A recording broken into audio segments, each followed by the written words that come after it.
At this point right here is where the male and female would have bored through the bark. In the western United States and southwestern Canada, mountain pine beetles are killing trees and showing no signs of stopping. They're wiping out one species, whitebark pine, at such a high rate, conservationists want it listed as endangered. They filed a lawsuit to try to force an endangered species designation that could bring more funding and attention to these dying forests. Whitebarks are found at high elevations. In the northern Rockies, a new study of the greater Yellowstone ecosystem shows a dire situation. We believe about 70% of the whitebark pine in the ecosystem is dead. That finding comes after aerial surveys of 6 national forests and 2 national parks, including Yellowstone.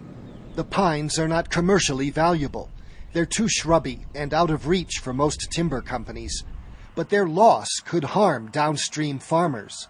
The very fact that whitebark is up at the highest elevations and shading the snow means it's regulating downstream flow. By doing that, it ensures that the farmers and ranchers down valley have a supply of water throughout the summer. And they do more than slow snowmelt. Whitebark plays a lot of different roles. It feeds wildlife, it nurtures other trees, it comes in after fire, it protects our snowpack, and yet whitebark pine is declining and declining rapidly. The tree's high-fat pine seeds feed Clark's nutcrackers, squirrels, and grizzly bears. Grizzly bear females can pack on a lot of fat, hundreds of Big Macs worth of calories they can consume by raiding squirrel middens. Grizzlies, especially pregnant females, could be hard-pressed to find a high-fat substitute as the forests die. But there is hope. Here's a completely eaten cone.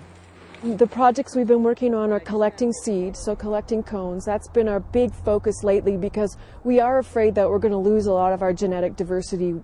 Seeds can be used to replant forests.